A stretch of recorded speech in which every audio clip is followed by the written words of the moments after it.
Salut à tous, je vais vous faire un petit point avant de commencer cette vidéo. Demian s'amusant à censurer mes vidéos à chaque fois que je mets des images de son film, j'ai décidé de ne plus diffuser d'images de son film. À la place, je vais citer, paraphraser et faire des reconstitutions. Pour ne pas que vous confondiez mes citations avec ce que je pense moi-même, je vais diviser l'image comme ça. Ici, vous aurez la scène reconstituée, citée ou paraphrasée. Pour respecter la paternité de l'œuvre, je vais vous mettre ici la jaquette du film de Demian. Juste par là, je vais vous mettre le timecode. Si vous voulez vérifier la source, vous n'aurez qu'à aller à ce timing. Par là, je vais mettre la vignette de la vidéo, au cas où ces images seraient reprises hors contexte. Et je vais rajouter une mention, ce qui est cité dans le film ou ce qui est dit dans le film par ici. En plus de ça, tous les passages cités, je vais vous mettre une petite nocturne de Beethoven en musique de fond, un petit peu, voilà, comme ça, je la mets. Normalement, vous ne pourrez pas croire que ce qui est dit dans ce cadre, c'est ce que je pense vraiment, ou ce que pensent éventuellement d'autres personnes qui auraient participé à cet épisode. Merci beaucoup et bon visionnage. Il est le nettoyeur de mythes. Complotistes mes amours, bonjour. Je suis ravi de vous retrouver pour ce nouveau nettoyeur de mythes et aujourd'hui on va se pencher sur L'autre terre des dieux, un film de Demian sorti en 2017. Pourquoi ce film? Tout simplement parce qu'aujourd'hui il y a une recrudescence des chercheurs de vérité et ce film est le premier d'une longue liste à venir. Le problème c'est que la vérité n'a pas le même sens dans la bouche des scientifiques et dans celle des chercheurs de vérité. Alors calez-vous bien dans vos sièges, allumez vos cerveaux et c'est parti pour le nettoyage. Le film qui va suivre traite de sujets très controversés en Roumanie. Il expose certaines découvertes et théories qui ne peuvent être prouvées à ce jour, mais qui lèvent le voile sur des cultures méconnues et négligées. Oui mais non. Une théorie c'est prouvé, là déjà ça part mal. Son objectif n'est ni d'affirmer, ni de convaincre, mais de suggérer et proposer d'autres réponses que les théories enseignées. Et c'est là où ce film est vraiment révolutionnaire. Aucun chercheur ne s'amuse à suggérer ou proposer des choses sans être affirmatif ou convaincant. Je pense qu'on va assister à une première, le genre de film qui dira « Ouais, je dis que c'est ça, mais j'y crois pas trop, en même temps j'ai aucune preuve. Mais j'ai pas besoin d'avoir de preuves pour vous dire que c'est ça, puisque de toute façon je ne cherche pas à vous convaincre. » Et puis, même sans chercher à vous convaincre, le but final du film, c'est que vous sachiez quand même que les gouvernements et les archéologues vous cachent la vérité. La Roumanie. Que savons-nous de ce pays? En réalité, bien peu de choses. C'est quand même triste pour un film qui va parler d'un sujet de nous avouer dès le début qu'il y connaît rien. Moi, quand je connais rien, je me renseigne. Là, par exemple, j'ai tapé DAS sur Percé. Alors, Percé, c'est juste une base de données qui regroupe articles, comptes rendus et communications scientifiques à l'échelle mondiale. J'ai donc tapé DAS et je suis tombé, à l'heure où le script a été écrit, sur pas moins de 4100 références. Donc, petite note pour les chercheurs de vérité, arrêtez de confondre l'ignorance scientifique avec votre flemme à taper des mots-clés dans des bases de données internationales. Merci. Nombreuses sont les découvertes archéologiques qu'on tente de dissimuler. Ça fait 2 minutes que le film a commencé et on est déjà dans le complot. Il y a une chose qui veut dissimuler des preuves archéologiques. Le problème, c'est qu'elle ne doit pas être très douée parce que on en parle actuellement. Mais bon, passons et voyons ce que les gouvernements ont essayé de cacher, mais comme ils sont trop stupides pour les laisser cacher correctement, ça a fuité et voilà. Nous vous dévoilerons d'anciens sanctuaires, des trésors mystérieux, des objets archéologiques hors du commun qui pourraient remettre en question toute notre histoire. Qui pourrait remettre en doute toute notre histoire. Je vous avouerai que celle-là, je sais pas si je l'aurais tentée. Bah ouais, il y a moins de 3 minutes, vous nous avez dit, son but n'est ni d'affirmer, ni de convaincre. Du coup, je me demande quelle partie de cette intro est mensongère. Ouais, parce que rien affirmer et ne convaincre personne tout en remettant en doute toute notre histoire, je trouve ça sacrément ambitieux comme plan. Et là, on voit une jolie citadelle d'As, reconstituée dans une 3D du plus bel effet, et on nous dit qu'elle a plein de trucs super. Des habitations, des étables et des systèmes complexes d'adduction d'eau. Je vous présente Zarmiz et Getutsa. Une citadelle d'As, oui, mais qui n'est pas plus impressionnante que des constructions grecques ou romaines. Si on prend par comparaison l'aqueduc de l'Agnovetus, 200 ans plus vieux que cette citadelle, ou le tunnel de Palinos en Grèce, qui est 600 ans plus ancien. Et pour info, le tunnel de Palinos, c'est un aqueduc souterrain qui a traversé une montagne de part en part pour se retrouver au milieu. Avant de juger la complexité d'une construction, il faut regarder ce qui se fait un peu autour. Toutes ces constructions, on nous dit qu'elles ont des installations modernes. Et ce, avant que les Romains n'interfèrent avec la culture dace. Des constructions modernes, ça veut dire des constructions à partir de 1492. Les choses modernes, en gros, c'est la Renaissance. Si les Daces avaient eu la poudre, ils se seraient pas fait botter le cul par Rome. Et pas de contact avec Rome, il y a pas mal d'historiens et d'archéologues qui sont pas d'accord avec ça. En fait, tous. Il y a des échanges commerciaux entre l'Italie du Nord et la Dacie depuis le premier millénaire avant notre ère. Et l'influence de la culture villanovienne, elle est présente partout en Roumanie. Donc, si la culture s'y trouve déjà 3-4 siècles avant la fondation officielle de Rome, c'est qu'il y a une influence des peuples du nord de l'Italie sur la Dacie. Au 6e siècle avant notre ère, les échanges avec la Grèce sont courants et on retrouve beaucoup de céramiques et d'objets en bronze grec en Dacie. On peut noter aussi que les Celtes ont beaucoup influencé les Daces, ne serait-ce que sur le culte aux morts. On retrouve des tombes avec des chars comme on peut en trouver sur le bord du Rhin ou dans la Marne. Il faut savoir aussi que le commerce est très prospère puisqu'on retrouve en Roumanie des monnaies grecques du 4e siècle avant Jésus-Christ et des monnaies romaines du 3e siècle avant Jésus-Christ. C'est à ce moment-là qu'on nous montre une statue d'un type barbu qui s'appelait Décénéou. Un prêtre influent qui, nous dit-on, aurait été initié en Égypte au même titre que Thalès, Pythagore et Platon. Donc le type c'est pas franchement n'importe qui, et c'est de lui dont les Daces auraient tiré leur savoir, et même que certains disent que c'est lui qui aurait fait construire la cité. On touche un sacré problème avec Décénéou, ce prêtre qui a transmis tout un tas de savoir aux Daces. Déjà, les sources. Décénéou, il nous est connu grâce à Jordanès, un auteur go né vers 480, et il a écrit vers 550. Donc, ce qui sépare Décénéou de Jordanès, c'est ce qui me sépare moi de Édouard VI, roi d'Angleterre et d'Irlande. Il n'est pas historien, et il mélange tout un tas de trucs fantastiques avec ses récits, et on sait pas trop ce qui est vrai ou pas. Bon, maintenant, les lieux. On nous dit au même titre que Thalès, Pythagore et Platon en Égypte. Bon, déjà, on n'a absolument aucun texte qui nous dit que Décénéou est allé en Égypte, et le seul qui parle d'un Dace en Égypte, ça fait référence à Zalmoxis, et on va en parler plus tard. Ce temple astronomique aurait servi de calendrier. Et pas un calendrier tout pourri, puisqu'on nous dit qu'il était le plus précis de l'Antiquité. Carrément. À côté, il y a une dalle d'andésite, un cadran solaire. Cadran qui servait aux Daces à prédire les équinoxes et les solstices. Réputé pour être le plus précis de toute l'Antiquité. Alors là, ça me pose plusieurs problèmes. Soit c'est le calendrier le plus précis du monde antique actuellement. Et dans ce cas-là, il faudrait tracer une liste de tous les calendriers antiques connus, et si vous avez des bons plans, je suis preneur. A noter aussi que Zarmizeget, tout ça a été détruite pendant la conquête, puis reconstruite après le passage de l'armée romaine. Ou alors on accepte que les Daces aient eu des liens avec les autres civilisations antiques. Et là, le problème c'est que les auteurs, le calendrier, ils n'en parlent pas du tout. Même Diodore de Sicile, qui est contemporain de la construction de la citadelle, il parle de Stonehenge, mais il parle pas du tout du calendrier. Donc, niveau réputation antique, on peut émettre des doutes quand même. À part ça, et pour revenir sur le côté précision par rapport au soleil, je vous rappelle qu'observer les astres, c'est autant un loisir que religieux que culturel. Il n'y a pas de comics, il n'y a pas de bouquins, il n'y a pas de ciné. Ils ont même réussi à esquiver Cyril Hanouna. Quand on voit qu'aujourd'hui on est encore capable d'observer la récurrence et la fréquence dans le mouvement des astres, faut arrêter de voir nos ancêtres comme des bourrins de télé-réalité. Bon, alors là, la voix off de la dame nous dit que les historiens en savent très peu sur les Daces, qu'ils leur attribuent un niveau de connaissance limité, et même que beaucoup affirment qu'ils ne connaissaient pas l'écriture. Les historiens en savent très peu sur les Daces? Non. Si on regarde les quelques 4000 publications scientifiques, historiens et archéologues n'en savent pas très peu sur les Daces. Contrairement visiblement à l'équipe de réalisation de ce film. Quant aux connaissances très limitées, j'attire votre attention sur le lien subtil qui est fait entre écriture et intelligence. Je vous invite à admirer les pierres dressées, les dolmens ou l'artisanat celte par exemple. Les civilisations mégalithiques et les Celtes n'écrivaient pas, ou très peu pour les Celtes. Aucun chercheur ne fera jamais de lien entre pas d'écriture, civilisation stupide. Je vous laisse méditer là-dessus. Ok, elle nous dit aussi que les tablettes de Sinaïa montrent qu'ils possédaient bien l'écriture. 500 tablettes auraient été trouvées au 19e siècle pendant la construction du château de Pélèche. Concernant les tablettes de Sinaïa, il y a deux problèmes qui se posent.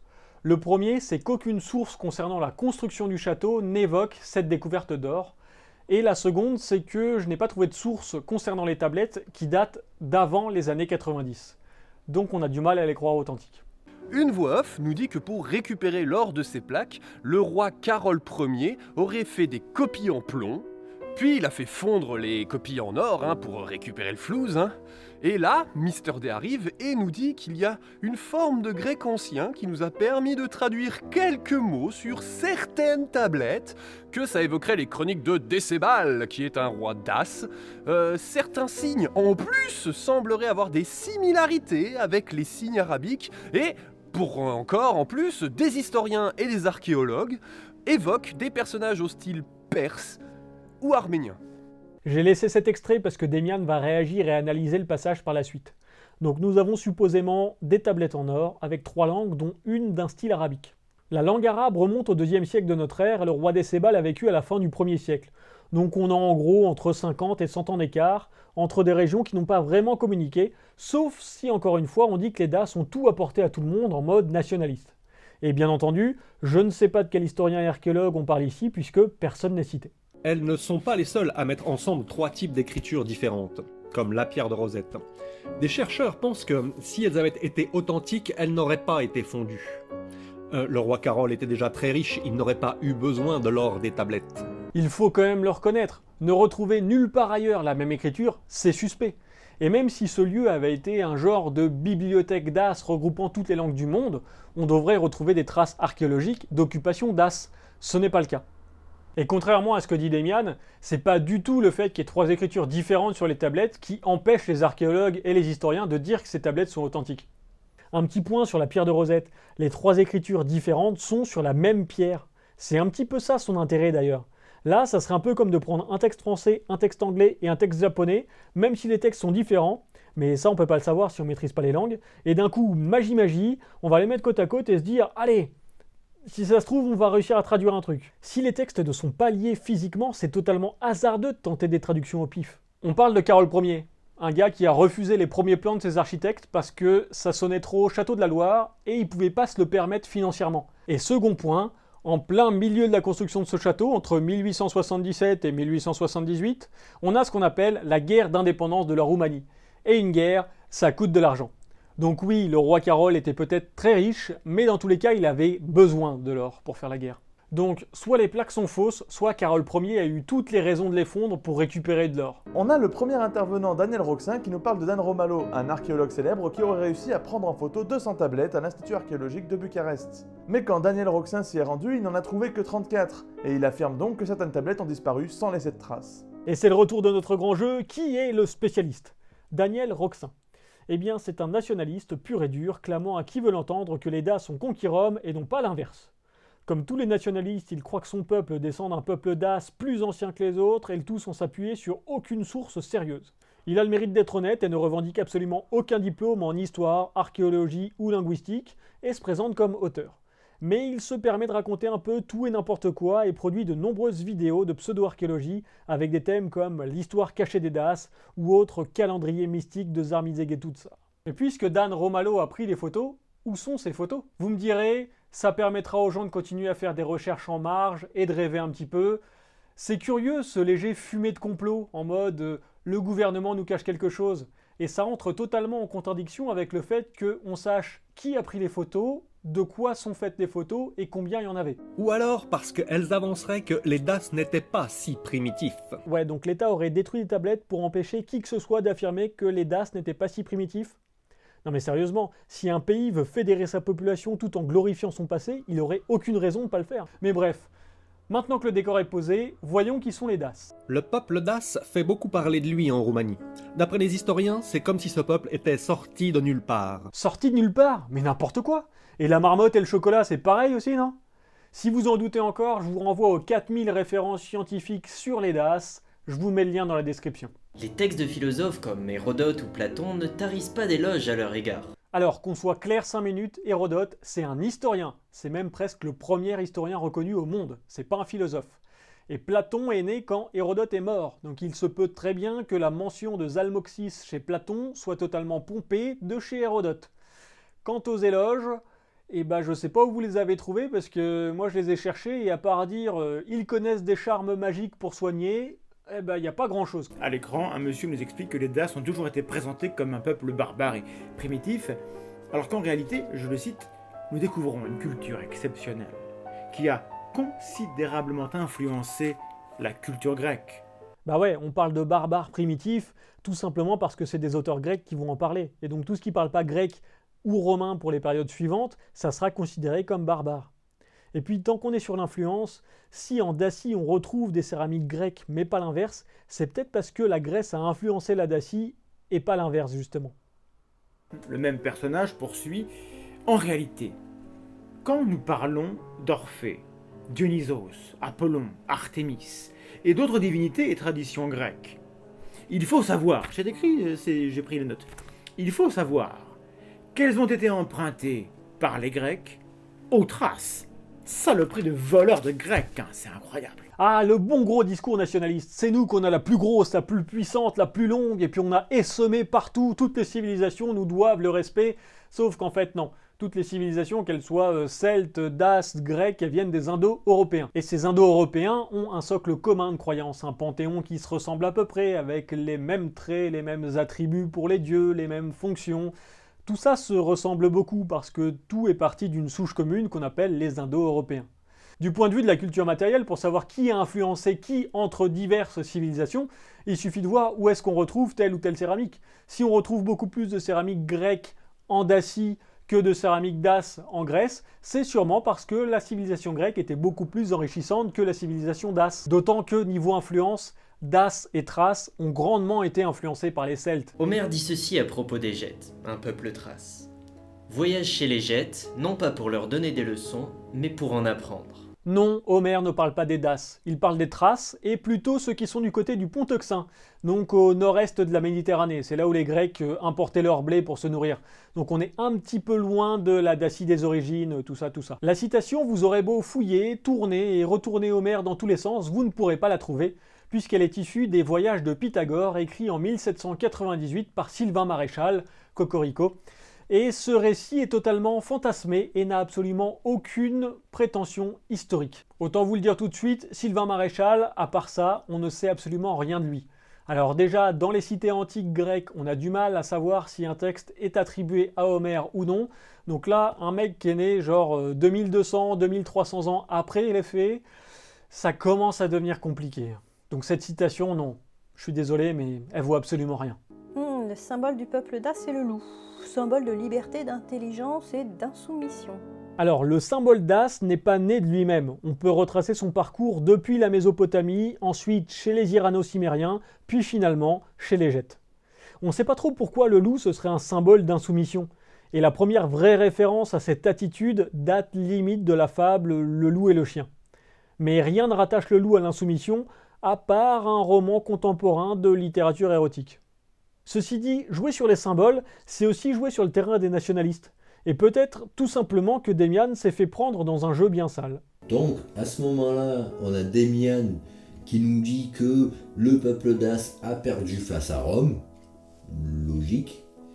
Mais il nous dit aussi que parmi tous les peuples européens, le peuple dace est l'un des rares à avoir autant résisté et avoir résisté aussi férocement face à l'envahisseur. Un des rares peuples à avoir résisté aussi férocement à l'envahisseur. On va faire un petit point rapide sur les conquêtes de Rome. La conquête de la Dacie, c'est de 88 à 106, donc ça prend 16 ans. La conquête de la Gaule, c'est de moins 58 à moins 51, 50, donc on va dire 7 ans. La conquête d'Espagne, c'est de moins 218 à moins 19, donc 200 ans. La conquête de la Germanie, ça n'a jamais été conquis totalement. Et la conquête de la Grande-Bretagne, ça n'a jamais été conquis totalement. Niveau défense féroce, on est quand même sur le deuxième peuple à se faire botter le cul le plus rapidement en Europe antique. Je pense qu'il n'y a pas trop de raison de s'en vanter. Et puis, concernant la victoire de Trajan, le roi Dace à l'époque s'est suicidé face à Trajan, ou alors c'est ces aristocrates qui l'ont poussé au suicide. En tout cas, on reste sur du bon mensonge nationaliste, et c'est dommage. Alors là, c'est la séquence où on voit des tas de statues érigées par Trajan sur un arc de triomphe, où on dit qu'elles ont été érigées pour faire honneur aux Daces, et que c'est bien surprenant du coup. Qu'est-ce que c'est un arc de triomphe ? Un arc de triomphe à Rome, c'est construit après une victoire militaire, avant de pouvoir revenir à la vie civile. C'est censé commémorer les grandes batailles, les grandes victoires. L'arc de triomphe qui est ici présenté, c'est l'arc de Constantin, pas celui de Trajan. Il a été construit entre 312 et 315 alors que Trajan est empereur de 53 à 117. Sinon, les statues, ce sont des prisonniers de guerre, sans armes ni armure. Et en fait, c'est plutôt l'humilité qui est représentée.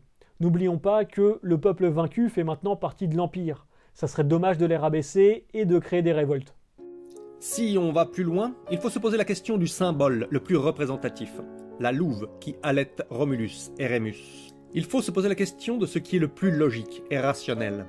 Un loup qui nourrit et élève 2 enfants, ou bien la culture d'As qui nourrit et, sous-entendu, influence l'Empire romain. Alors, si je résume, Rome a pris comme symbole la louve pour reconnaître une subordination à la Dacie, sa patrie mère. Il faut arrêter de dire de la merde. Je suis désolé, Demian, mais quand comme toi on n'a aucune connaissance du symbolisme politique antique, il vaut mieux la fermer plutôt que sortir des hypothèses miteuses comme celle-là. Rome, elle est habitée depuis le Xe siècle. Sa fondation a été décidée arbitrairement en 753 avant Jésus-Christ par Tite-Live, qui se basait lui-même sur des textes du IIe siècle avant Jésus-Christ. La louve, c'est un animal qui est consacré à Mars. Et Mars, c'est le protecteur de Rome. Donc faut pas s'étonner que Rome choisisse comme symbole un animal qui représente son dieu tutélaire. Et pour les petits malins qui voudraient jouer sur les mots, non, Rome n'a pas commencé à vénérer Mars après avoir découvert la Dacie. Merci. Les guerres de Dacie se passent entre 82 et 106 après Jésus-Christ. Donc de 2 choses l'une. Soit, comme le dit le film, les Daces se sont construits tout seuls sans aucun rapport avec les autres civilisations jusqu'à 82, et dans ce cas-là, le loup, symbole de Rome, ne doit pas apparaître avant 82, donc Mars ne doit pas apparaître avant 82, donc là, le film ment. Soit le film nous ment sur les relations entre la Dacie et le reste du monde. Nous le savons via les vestiges archéologiques, la Dacie et le nord de l'Italie sont reliés économiquement depuis le 1er millénaire avant notre ère. Il faudrait donc prouver que les Daces possédaient un dieu Mars dont le symbole était la louve et que la Dacie ait influencé Rome et non pas l'inverse. Dans ces 2 cas, l'autre terre des dieux ment ou se trompe, soit par manque visible de recherche, soit parfois partisane envers les pseudo-chercheurs nationalistes roumains. Les dimensions exceptionnelles des statues attirent notre attention. Bien plus grandes que celles érigées à la mémoire des soldats romains, elles atteignent 3 mètres de hauteur. Il se pourrait que l'empereur Trajan ait admiré la bravoure de cette nation, mais une autre théorie nous questionne. Serait-il probable que les statues soient sculptées à l'échelle de leur modèle? Concernant la taille exceptionnelle de ces statues, il faut savoir qu'elles sont tirées de l'arc de triomphe de Trajan qui a été démonté pour être installé sur l'arc de triomphe de Constantin, afin de symboliser la pérennité du régime politique romain. L'arc de triomphe de Constantin mélangeait des éléments de l'arc de triomphe de Marc Aurèle, d'Adrien et de Trajan. De fait, dire que ces statues sont exceptionnellement grandes, étant donné qu'on ne connaît pas la taille des autres éléments de l'arc de triomphe originel disparu, c'est un argument fallacieux. Et puis tout le monde représente l'ennemi vaincu de façon grande et magistrale. Personne ne se vante à dire « Ouais, j'ai vaincu un peuple de sous-merde, c'était trop facile ». Non, personne ne dit ça. Et non, ce n'est pas une théorie, c'est une hypothèse hasardeuse, mais c'est une hypothèse. Préparez-vous, cela dit, on part en trip chez les géants. Là, on est dans un musée et on nous présente différents objets et ça commence par d'étonnants bracelets. Vous savez, ce sont des bracelets de bras. Alors ceux-là, ils font entre 9 et 13 cm de diamètre, entre 700 grammes et 1 kg. Ils sont faits en or et ils sont ornés de têtes de serpent. Ils sont plutôt jolis. Alors apparemment, ça dénoterait d'une technicité complexe et très élaborée et l'archéologie roumaine pense qu'ils étaient destinés à des rituels ou à une certaine élite dace. Concernant ces bracelets, il est important de noter 3 choses. Premièrement, la région dans laquelle ils ont été trouvés connaît ce type de bracelet depuis plus de 3 siècles. Deuxièmement, le contexte de découverte. Ils ont été trouvés enterrés, soit comme étant un dépôt votif, des biens enterrés pour des dieux, soit nous aurions affaire à un dépôt de sauvegarde. On enterre des biens précieux pour que l'ennemi ne les trouve pas lorsqu'il raide ou conquiert la région. Enfin, n'oublions pas que Zarmigezzetutsa est une capitale religieuse et il se pourrait que ces bracelets soient destinés à des leaders religieux, puisque nous avons retrouvé beaucoup de ces bracelets en argent dans des tombes d'aristocrates, mais absolument aucun en bronze dans du bas peuple. Au vu des tombes fouillées par les archéologues, il semble logique que l'argent soit réservé aux aristocrates et l'or réservé aux dieux, puisqu'on ne trouve pas ce genre de bracelet en or dans les tombes. Apparemment, ils sont interpellés par la taille des bracelets. Si on part du principe que ce sont des bracelets de poignets et non de bras, ils sont anormalement grands. Et même pour des bracelets de bras, ils sont trop longs. Donc ceux qui les portaient devaient être très grands, 2 mètres ou plus. Partir du principe que ce sont des bracelets de poignets et non pas de bras, c'est totalement illogique puisqu'on connaît le contexte culturel et l'ère culturelle dans laquelle s'inscrivent les découvertes de ces bracelets. En plus, on essaie de créer une théorie à partir d'un bracelet qui serait trop grand du point de vue du réalisateur. C'est totalement inductif. Si c'est inductif et illogique, c'est stupide. Après, on nous présente un casque partiellement détruit avec un diamètre avoisinant les 30 cm, ce qui serait 2 fois le diamètre d'une tête normale. Les spécialistes en archéologie prétendent qu'il serait porté au-dessus d'autres casques. Prenons le cas maintenant des casques anormalement grands. 30 cm de diamètre, c'est à peu près le diamètre d'un casque de chevalier médiéval, et ça m'étonnerait que nos chevaliers aient été des géants. De plus, nous voyons à l'intérieur de ces casques le revers des motifs qui les parcourent.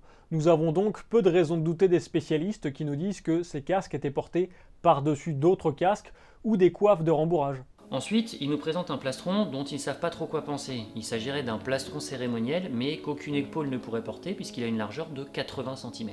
Et concernant ce plastron, vous n'avez rien noté? Vous, dans les musées, les armures, vous les exposez à l'endroit ou à l'envers? Non, parce que le plastron, il est bien censé protéger le buste en s'attachant sur les épaules, non? Eh bien, on a là le plus beau mensonge de ces 20 premières minutes. En réalité, ce plastron, ce n'est pas du tout un plastron. Cette photo a été prise le 19 avril 2014. Et vous pouvez le constater, dans la vitrine, on voit le cartel, ce petit panneau explicatif sur lequel tout est noté. Et si vous regardez dans l'autre terre des dieux, Damian, il est en face du cartel. On nous parle depuis le début du film de Das vivant en pleine Antiquité. Eh bien, cette vitrine date d'une église du XVIIIe siècle. Bravo, bel enfumage. Ce plastron est en réalité la nimbe ou le halo d'une vierge à l'enfant. La couronne est portée par l'enfant et la bague va à la main de la vierge. Cette représentation est très normalisée et si vous tapez vierge à l'enfant sur Google, ça vous donnera un truc du genre. Nous avons donc ici un flagrant délit de mensonge et de manipulation clairement assumé puisque la notice de cette vitrine est écrite en anglais, en français et en roumain. Dans le film, nous voyons Damian et son cadreur, ils sont devant, ils ont forcément lu la notice de la vitrine, ce n'est pas normal. Si vous avez payé pour ce film, vous pouvez bien sûr demander des comptes à Damian concernant ce mensonge. J'ai essayé de le faire, à part reconnaître que le plastron n'était pas antique, il a refusé de me donner quelques informations à ce sujet, ne pensant probablement pas que j'avais trouvé moi-même ce que c'était. Il paraîtrait aussi que son équipe de tournage est tombée pile le jour où dans cette vitrine il n'y avait plus de carton explicatif. Cela semble étrange puisque la photo de la vitrine date du 19 avril 2014, le film a été tourné après et la vitrine est toujours la même. Pourquoi enlever un cartel alors que la vitrine ne change pas? C'est totalement illogique. Il en va de même avec cette couronne en or au diamètre très grand. Elle avait appartenu au roi Sœtès III, dont le tombeau a été découvert en Bulgarie. Son corps n'a jamais été retrouvé. Attention avec cette couronne d'or, elle a appartenu à Sœtès III qui dirigeait le royaume des Ordrises, au beau milieu de la Bulgarie actuelle. C'est pas pour rien qu'on a retrouvé son tombeau à Sofia. Maintenant, le lien entre Sœtès III et les Daces, il est très lointain. Et vous avez un très bel exemple d'argument fallacieux qu'on appelle le millefeuille argumentatif. Au passage, on se plaint qu'on ne retrouve pas son corps, mais on pratique massivement l'inhumation par incinération. Tout le monde en Dacie, à part les Scythes, qui s'y mettent dans le courant du 5e siècle, va pratiquer ce type d'inhumation. On brûle le corps, on ramasse toutes les cendres, on met ça dans une urne, et ensuite on enterre l'urne. Et même sous l'Empire romain, on va continuer à pratiquer ce type d'inhumation. Donc on ne retrouve pas le corps, c'est tout à fait normal. En 190, les soldats romains tombent sur un berger immense, qui va rejoindre l'armée et qui va devenir empereur en 235 de notre ère. Maximin le Thrace serait né berger. Toute l'histoire sur sa taille et sa découverte, c'est une belle légende. Mais ce que le film oublie de nous dire, c'est qu'il est devenu empereur sur un coup de bol, à cause d'une crise politique et d'un putsch militaire. Il n'a pas été reconnu pour ses qualités politiques, c'était un guerrier brutal, pas très futé. Bon, quand il est empereur, on est dans une période de crise politique et son règne dure 3 ans. Ses premières mesures ont été faire la guerre, notamment contre les Daces, et augmenter les impôts. On a 2 sources principales concernant Maximin le Thrace. Hérodien raconte l'accession de Maximin au pouvoir. Il était chef instructeur pour les nouvelles recrues, et ce sont ces recrues qui sont venus le voir pour le forcer à devenir empereur. On a donc un géant imbattable au combat qui n'ose pas dire non à des nouveaux conscrits parce qu'ils ont des armes. C'est moche. Absolument personne ne nous dit que Maximin mesure plus de 2,50 m, à part dans l'Histoire Auguste, où Maximin le Thrace est dépeint comme un géant inépuisable. Le problème de cette œuvre, c'est qu'elle est écrite 170 ans après les faits, et que l'auteur ment allègrement dans cet ouvrage, citant des sources qui n'existent pas, antidatant ses œuvres, et tous les historiens s'accordent à dire que cet auteur n'est absolument pas fiable concernant cette biographie. Et donc, C'est à ce moment-là que la voix off nous dit tranquille que les tablettes de Sinaïa pourraient prouver l'existence des géants. Sandek. Et tout ça juste parce que elle mettrait en évidence une scène où il y aurait des hommes qui feraient face à des géants. Attendez, on utilise des tablettes à l'authenticité douteuse pour nous parler de géants à travers une perspective aussi désastreuse qu'en Égypte antique ou au Moyen-Âge. Mais pourtant, à l'époque médiévale ou en Égypte, on n'a jamais fantasmé sur des géants. On va essayer d'amener un petit peu d'archéologie à tout ça. On a fouillé quelques habitats d'As datés de 450 à 25 avant Jésus-Christ. En moyenne, ces habitats mesuraient 4 mètres sur 2. On imagine assez mal des géants habités dans ces habitations. De plus, on a retrouvé pas mal de tombes à incinération sous les maisons. On brûle le corps, on ramasse la cendre, on la met dans une urne. Si on brûle quelqu'un qui fait 1m80 ou quelqu'un qui fait 4 mètres, on va pas avoir la même taille d'urne, parce qu'on va pas avoir la même masse et le même volume de cendre à faire rentrer dans cette tombe. À ce moment-là, le film nous dit que, sur leur bouclier, un symbole indique qu'ils seraient originaires de l'Hyperborée, avant que celle-ci ne soit recouverte par les glaces. L'Hyperborée, historiquement, c'est un mythe. Une terre inconnue au nord, bien plus loin que les terres que sont censés parcourir les Grecs. Car oui, ce sont les Grecs qui en ont parlé les premiers. On peut voir plusieurs interprétations quant à ce symbole sur les boucliers. Ça peut être une mise en relief du humbo, la pièce de métal au centre du bouclier, mais le dessin peut aussi être totalement décoratif et permettre de reconnaître une armée par rapport à une autre. Ceux qui portent ce symbole, d'ailleurs, ne sont pas plus grands que l'armée qu'ils ont en face sur d'autres tablettes. Et on en revient à la notion de taille des personnages en fonction de leur importance, comme en Égypte antique ou à l'époque médiévale. Le fait que les terres ne soient pas recouvertes de glace, c'est une supposition tout simplement parce qu'on dit que les cultures y poussent correctement. C'est une terre mythique, on peut croire ce qu'on veut, mais à partir du moment où le mythe se heurte à des preuves archéologiques, ça devient compliqué. Ce peuple hyperboréen serait descendu vers le sud. Nous voilà pour le retour du grand jeu, qui est le spécialiste. Ce professeur d'histoire à la retraite n'a jamais fait de publication scientifique, mais se permet de donner des conférences sur des sujets aussi vastes que l'histoire secrète des États-Unis, la magie noire, en passant par les cathares. Et le tout sans citer aucune source. Vous le savez comme moi, un chercheur qui ne cite aucune source, c'est pas vraiment la joie de la méthode scientifique. Il évoque des branches hyperboréennes sans aucun fondement et bon courage pour chercher le rationnel dans ses dires. Homère nous dit que la nouvelle Borée était située en Thracie. La narratrice nous dit que Homère parle de l'Hyperborée. Sauf que Hérodote met en garde ceux qui penseraient que le poème proviendrait bien d'Homère. Et honnêtement, si l'historien le plus proche de l'auteur a des doutes, on aurait tort de pas douter nous-mêmes. Et que l'Hyperborée était au nord de la Thracie, là où vivaient les Daces. Alors que depuis le début, on nous dit que la Dacie, elle est en plein milieu du territoire thrace, et on nous l'a montré dans le film. Il n'est pas impossible que des découvertes archéologiques aient été volontairement passées sous silence. Et voilà, le film nous parle de découvertes archéologiques volontairement passées sous silence. Bah oui, entre deux mensonges et fausses vérités à propos d'un peuple, il est toujours bon de montrer que ce sont les archéologues et les historiens, les méchants de l'affaire, contrôlés par un gouvernement à la solde du FBI pour nous cacher la vérité. Bon, je vous rappelle quand même que le film nous a dit qu'il ne chercherait pas à nous convaincre, on est mal barré. C'est au sud-ouest de Bucarest qu'une découverte va ébranler nos convictions et notre compréhension de l'histoire. Donc on ne cherche toujours pas à convaincre, mais on va tout de même ébranler nos convictions et notre compréhension de l'histoire. Et maintenant un petit peu d'attention, on va se retrouver avec le plus beau témoignage de la saison. En 1926, des archéologues persuadés d'avoir découvert le lieu où s'étaient unies les tribus thraces vont faire une découverte inattendue.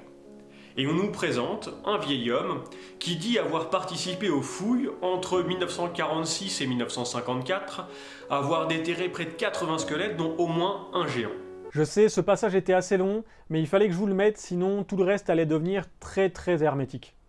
Notez au passage qu'on commence à fouiller en 1926, mais en réalité, les fouilles se passent entre 46 et 54. Il dit qu'il a travaillé sur le chantier jusqu'en 1951, jusqu'à ce qu'il parte à l'armée. Et il nous dit aussi que les têtes de ces squelettes n'étaient pas comme les nôtres, elles étaient bien plus grandes. Et il sait de quoi il parle puisqu'il a travaillé dans un cimetière, il a exhumé des squelettes.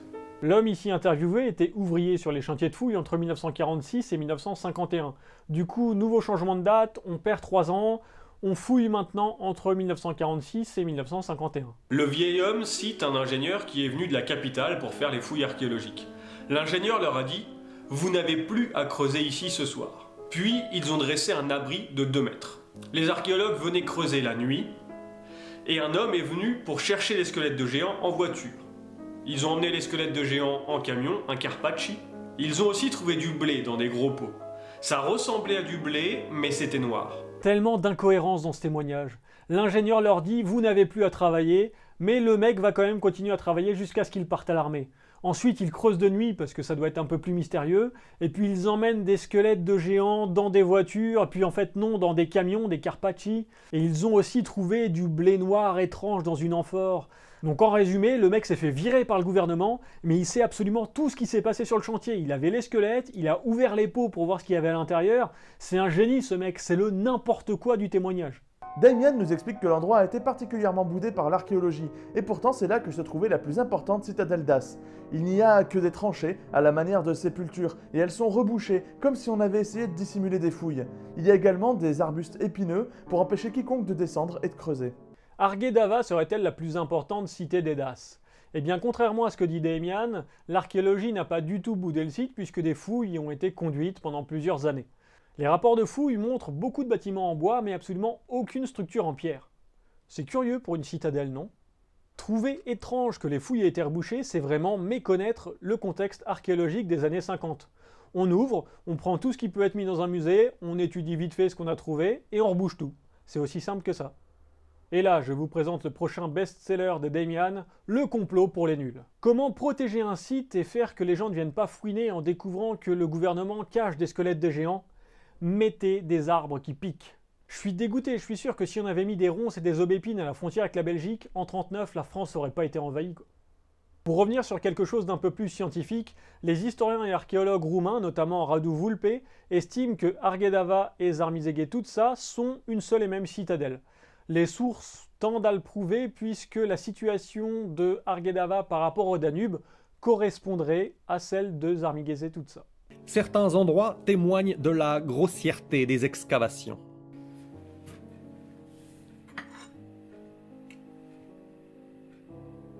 Là, je vous avoue, ce passage me pose de gros problèmes. Damian arrive, il prend des céramiques, il les embarque sans rien demander à personne, c'est du pillage archéologique. Et je préfère prévenir les archéologues et les défenseurs du patrimoine, les images qui vont suivre peuvent heurter la sensibilité des personnes méthodiques et respectueuses. Damian, dans la nature, seul avec la végétation. La voix off nous dit « C'est en cherchant des morceaux de ces céramiques que nous faisons une macabre découverte. » Et à l'écran, Damian, accroupi avec un morceau de tesson, de céramique ou de poterie, creuse la terre, une terre très meuble d'ailleurs, et il dégage un os, deux os, oui, des os, alors du coup il les prend, et avec ses gros doigts comme ça, et en fait c'est une mandibule, et le maxillaire, et c'est un crâne humain, hein, et donc il les assemble, il les regarde, et là évidemment il s'arrête, et il contacte les autorités. Ah non, pardon, non, il continue à creuser. On peut constater du total irrespect pour le squelette qu'il vient de sortir et de son manque calamiteux de méthode archéologique. Je vous ai dit que c'était du pillage parce que dans les faits, c'est ce qui est montré. Mais, car oui, il y a toujours un mais, j'ai voulu en savoir plus. J'ai donc contacté l'ambassade de Roumanie. Le pays ayant les mêmes lois sur l'archéologie que la France, je savais où je mettais les pieds. On m'a répondu que les autorités roumaines estimaient qu'il n'y avait pas de pillage archéologique. Donc, de deux choses l'une. Soit Damian s'est accoquiné avec des bons patriotes nationalistes et sa propagande sert les intérêts du gouvernement, ça serait curieux vu la couche de complot que lui-même glisse dans le film, même si entre nous, l'ambassade m'a confirmé que Damian avait travaillé main dans la main avec eux. Ou alors tout ceci n'est qu'une mise en scène, ce qui explique pourquoi les autorités archéologiques s'en tamponnent, et donc encore une fois, ils se moquent de la vérité, et se moquent de ses spectateurs et de ses financeurs. Les images donnent l'impression que la Terre est fraîchement retournée, et ça ne serait pas le premier mensonge du film après tout. Nous avons ici un journaliste qui nous dit que Nicolae Pascu-Goia a eu le privilège, en 1967 ou 69, d'accompagner un archéologue de prestige roumain dans une cité souterraine, sous le Danube. Et Nicolae Pascu-Goia n'a pas seulement découvert la cité creusée sous la roche, mais aussi les êtres qui la peuplaient. Et c'est reparti, qui est le spécialiste? Yuri est rédacteur en chef d'un magazine traitant d'ufologie. Il est actuellement vice-président d'une association mêlant nationalisme, folklore et complotisme. Il apparaît sur des télépoubelles pour participer à des émissions sur des bases souterraines extraterrestres ou encore sur le fameux complot du CERN pour détraquer le climat. Puis on nous parle d'un groupe accompagné d'un archéologue de prestige mais dont on va taire le nom. Bah oui, il faudrait pas pouvoir remonter la trace de l'expert, ça serait ballot. Et on arrive sur une ville géante creusée sous la roche. Mais si c'était vrai, bon sang, la Roumanie, ça deviendrait une putain de destination touristique. On ferait des parcs d'attractions et ça serait super riche. Mais bon, je vais vous laisser avec le témoignage du sculpteur.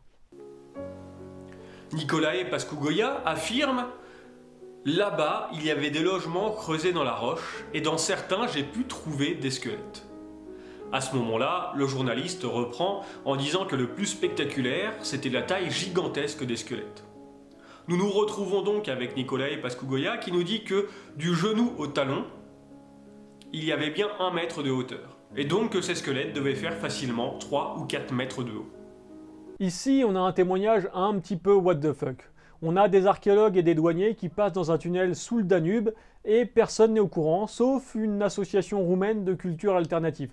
Le problème, c'est que personne ne peut authentifier ce témoignage. On n'a aucun nom de cité, ni un douanier, ni un archéologue, et c'est le problème du témoignage. On ne peut pas être sûr que ce qui est dit est vrai. À la suite de ça, je vous conseille de voir le film, on a une jolie légende avec des géants et une pyramide faite en ombre. C'est vraiment chouette, mais le but scientifique là-dedans m'intéresse peu, donc je l'ai zappé. Là, on suit Mrs. Yo qui nous raconte avoir suivi un moine dans l'arrière-cour de son abbaye où il y a une falaise sédimentaire. Et sur cette falaise sédimentaire, on peut voir le corps parfaitement momifié d'une personne vraiment très grande. Wow, alors là on prend même plus de pincettes, on attaque directement avec les restes d'un géant pétrifié. Mais bon, qui est le spécialiste ? Andrea Ionescu, une experte en marketing, chroniqueuse dans une revue, sa chronique parle d'astrologie et de développement personnel. Elle peut aussi vous organiser une session de renaissance personnelle qui vous coûtera la modique somme de 450 €. Elle est couchée, face vers le bas, comme si elle était tombée. La légende raconte que c'est un géant qui est tombé pendant le déluge. Et c'est à ce moment-là où j'ai envie de me dire « Mais dis-moi Jamy, comment ça fonctionne la sédimentation? Et est-ce qu'un géant ça peut se pétrifier comme ça en tombant durant le déluge ?» Mais bon, soyons fous, je vais utiliser mon joker piège à chouette. On va appeler Valentine de Sciences de Comptoir parce qu'elle est juste beaucoup plus calée que moi en géosciences et tout ce qui est sciences de la vie, sciences de la terre, tout ça. Eh, dis-moi Valentine, comment ça marche la sédimentation? Mais est-ce qu'un géant ça peut se pétrifier en tombant comme ça durant le déluge? Salut, alors d'après la littérature scientifique, la formation géologique que vous avez vue c'est du grès. Le grès, c'est du sable transformé en roche. Imaginez-vous au sud des Carpates, les jumelles orientales des Alpes, on est il y a 23 à 30 millions d'années pendant l'Oligocène. Les rivières creusent le paysage et ce faisant, elles emportent avec elles un souvenir, des petits cailloux qu'elles arrachent au substrat. Ce sable, elles vont le charrier jusqu'à leur embouchure qui est située dans la Paratétis. La Paratétis, c'est une ancienne immense mer qui a aujourd'hui disparu mais dont il nous reste 3 reliques, la mer Noire, la mer Caspienne et la mer d'Aral. Mais revenons-en à nos cailloux. Notre sable précipite au fond des océans et ce faisant, il se fait recouvrir par divers débris, d'autres couches de sable. Donc il va être enterré sous toutes ces couches, la pression va augmenter et il va être compacté. Donc il y aura moins d'eau entre les différents grains. Mais dans les interstices qui restent, il y a quand même de l'eau et cette eau de mer, elle est chargée en ions. Ces ions vont finir par précipiter et former des minéraux comme du quartz qui vont au final cimenter tous les grains de sable les uns aux autres et ça va faire du grès. Comment les géologues ont réussi à retracer cette histoire? Eh bien tout simplement en s'intéressant aux grains de sable qui étaient contenus dans le grès. Ils ont regardé leur composition pour savoir par où la rivière était passée et d'où elle venait, leur forme, parce que plus un grain est émoussé, plus il vient de loin, et leur taille, ça renseigne sur le débit du cours d'eau. Plus une rivière est balèze, plus elle peut transporter des gros machins. Et maintenant passons aux choses sérieuses. Tout d'abord j'ai regardé dans les archives scientifiques pour voir s'il y avait trace de fossiles dans cette couche géologique, et la réponse est non. Mais est-ce que pour autant il pourrait y en avoir? Eh ben oui et non. Oui, parce que le grès est une roche sédimentaire et que c'est là-dedans qu'on trouve les fossiles. Mais le grès est le type de roche parmi lesquelles on en trouve le moins, donc déjà, on part pas très bien. Admettons cependant qu'un géant soit tombé dans l'eau et qu'il ait fini au fond de l'océan. Est-ce qu'il aurait pu fossiliser? Bon, il faut savoir que c'est très difficile de conserver un fossile. La plupart du temps, il n'y a que son squelette qui traverse les âges et encore. Dans de très rares cas, on conserve aussi la matière organique, ce qu'on appelle les parties molles, mais il faut vraiment un environnement très particulier. Je crois que le mieux c'est un lac avec de l'argile au fond, comme ça on peut juste se poser, se décomposer tranquille, à l'abri de l'oxygène, et voilà. L'important c'est vraiment le calme. Or, là on est dans un delta, c'est un environnement turbulent. Donc à mon avis, la dépouille du géant serait vite désarticulée, sans parler de toutes les bestioles et les microbes divers de l'époque qui auraient pu décomposer le cadavre. Dans tous les cas, au mieux, on retrouverait peut-être des os par-ci par-là dans la couche, mais pas une jambe au galbe si parfait qu'elle pourrait faire une pub pour des collants. Bon, alors si c'est pas un fossile, qu'est-ce que c'est? Eh ben, j'ai cherché et j'ai fini par trouver plusieurs publications scientifiques, dont une de 2005, qui mentionne une structure sédimentaire particulière qu'on appelle des rip-up clasts. En gros, c'est des morceaux de sable en train de se sédimenter qui sont remobilisés par le courant. Ça arrive assez souvent et ça donne des structures qui sont relativement comparables à ce qu'on voit dans l'extrait. D'ailleurs, si vous regardez bien, on en voit d'autres dans le film. À mon avis, c'est l'explication la plus parcimonieuse, elle demande le moins d'hypothèses. Il n'y a pas besoin de supposer l'existence de géants, ni d'extraterrestres, ni même d'un déluge, non, c'est juste le cours d'eau de l'époque et la mer de l'époque qui auraient pu aboutir à ce genre de structure dans leur fonctionnement naturel. Merci beaucoup Valentine. Et je vous invite à aller voir Sciences de Comptoir parce que c'est vraiment une bonne chaîne. Mais maintenant qu'on a des réponses un petit peu plus plausibles, on va pouvoir aller voir ce qui s'est détaché de ce géant pétrifié. À nos pieds, des pierres ont des formes évocatrices. Et ce crâne de forme humaine, avec des yeux qui ressemblent à ceux d'un extraterrestre. Oh. Alors ça, c'est un crâne de géant avec des yeux allongés? Franchement, je sais pas dans quoi on s'embarque. On navigue entre des aliens et des géants, et je vous avouerai que j'ai un petit peu peur qu'un service gouvernemental puissant, discret, mais compétent ne vienne m'enlever. Plus sérieusement, on va éviter l'overdose, je vais arrêter là cette première partie. J'espère que vous avez passé un agréable moment d'esprit critique, et on se retrouve très vite pour un prochain nettoyage.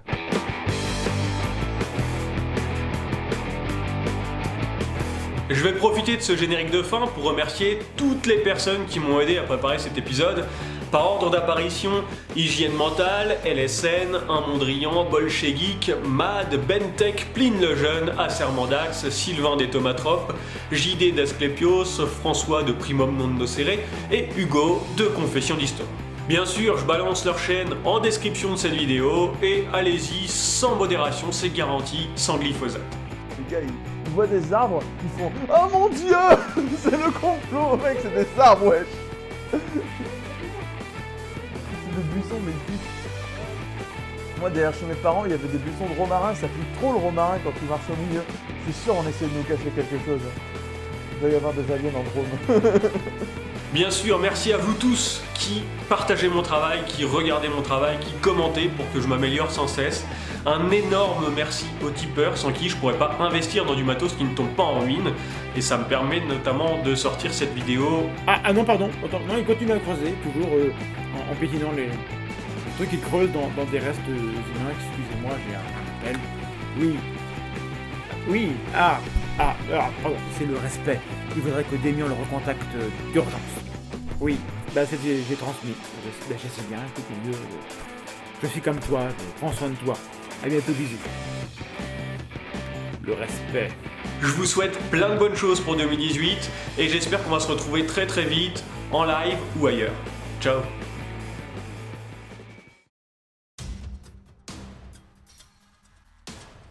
Dans un monde où la science évolue toujours plus vite, l'homme ne sait plus comment rêver. Aidé par la facilité de communication sur les réseaux, le mal tente de se jouer de la crédulité des masses, en vendant à tour de bras des fantasmes et des hypothèses venues d'ailleurs. Face à ce crime contre la communauté scientifique, il existe un homme. Un homme doué de capacités exceptionnelles. Un homme qui allie intelligence, doigté et le sex appeal d'un dieu de l'Olympe. Et je dis pas ça uniquement pour le pécho, bébé. Sa mission, réduire à néant les complots et les mythes. Il est le nettoyeur de mythes.